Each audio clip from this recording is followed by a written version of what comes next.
Hello friends, नमस्कार, good evening. कैसे हो मित्रों? लंबे समय बाद एक बार फिर आपके बीच में रूबरू हुआ हूँ। सभी साथियों को ढेर सारा नमस्कार, ढेर सारा प्यार। आज हम बात करेंगे राजनीति विज्ञान में राज्य के बारे में, स्टेट के बारे में। राज्य की उत्पत्ति कैसे हुई है, राज्य का निर्माण कैसे हुआ है, राज्य के क्या क्या उदाहरण हैं, आइए इस पर एक नज़र डालते हैं। सबसे पहले बात करते हैं कि राज्य की उत्पत्ति किस प्रकार से हुई है और राज्य कैसे बना। प्राचीन समय से अगर बात करें तो राज्य की उत्पत्ति के 6 सिद्धांत बताए गए हैं, जिनमें सबसे पहला सिद्धांत है राज्य की उत्पत्ति का दैवीय सिद्धांत। ये सिद्धांत कहते हैं कि ईश्वर स्वयं एक राजा के रूप में इस धरती पर अवतार लिया और उन्होंने राज्य का निर्माण किया। लेकिन थोड़े समय बाद में दैवीय सिद्धांत का खंडन हो गया था और उसके बाद में एक नया सिद्धांत आया। उस सिद्धांत का नाम था शक्ति सिद्धांत। शक्ति सिद्धांत ये कहते हैं कि माइट इज राइट, जिसकी लाठी उसकी भैंस, अर्थात राज्य का निर्माण वही करेगा जिसके पास शक्ति होगी। ये बात ठीक है, शक्ति से राज्य का निर्माण कर सकते हैं। लेकिन थोड़े समय बाद अगर देखते हैं तो शक्ति सिद्धांत का भी आलोचना हो गई थी। ये सिद्धांत भी असफल हो गया, क्योंकि शक्ति से राज्य का विनाश होता है, विकास नहीं होता है। दैट्स वाई शक्ति सिद्धांत भी खत्म हो गया। इसके बाद आया मातृसत्तात्मक सिद्धांत। मातृसत्तात्मक सिद्धांत ये कहता है कि परिवार को जन्म देने वाली माँ है और इसी माँ के द्वारा परिवार बना है, परिवार से समाज बना है और समाज से राज्य बना है।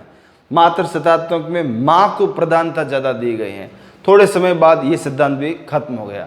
फिर सिद्धांत आया पितृसत्तात्मक सिद्धांत। पितृसत्तात्मक सिद्धांत में ये बताया गया कि पिता ही परिवार की सर्वोच्च संपूर्ण इकाई है और उन्हीं के द्वारा ही परिवार का निर्माण किया जाता है और परिवार से समाज बने और समाज से मिलकर राज्य बना। अगर हम देखें दोस्तों तो पितृसत्तात्मक और मातृसत्तात्मक, इन दोनों को अगर हम परिवार मूलक सिद्धांत भी कहें तो कोई बड़ी बात नहीं है, दोनों एक ही हैं। दोनों में पिता हो या माँ हो, उनके द्वारा ही निर्माण बताया गया। लेकिन ये सिद्धांत भी खारिज हो गए।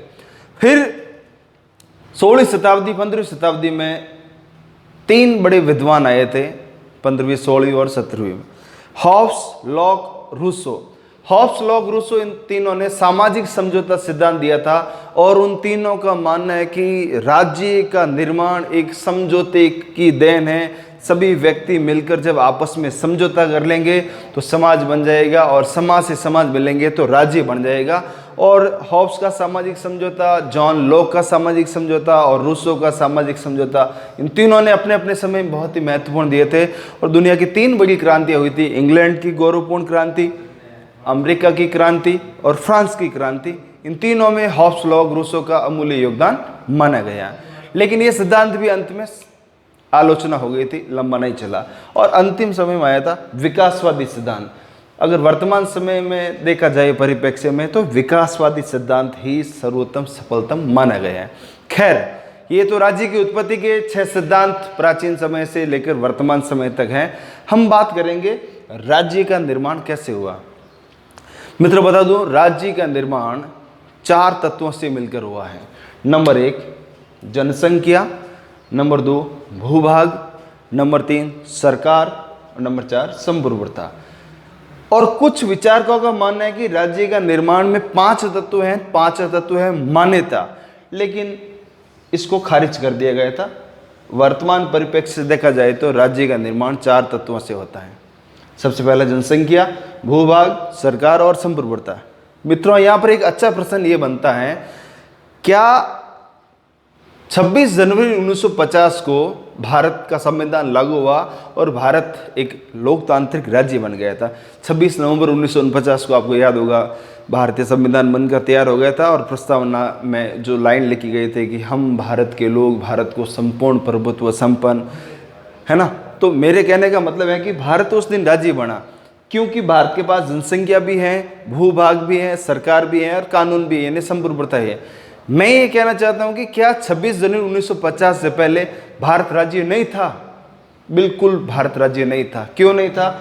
भारत में जनसंख्या थी, भूभाग यानी क्षेत्रफल भी था, लेकिन सरकार नहीं थी, संप्रभुता नहीं थी। ये दोनों ब्रिटेन के पास थे, हमारे पास नहीं थे, क्योंकि भारत पर ब्रिटेन का आधिपत्य था।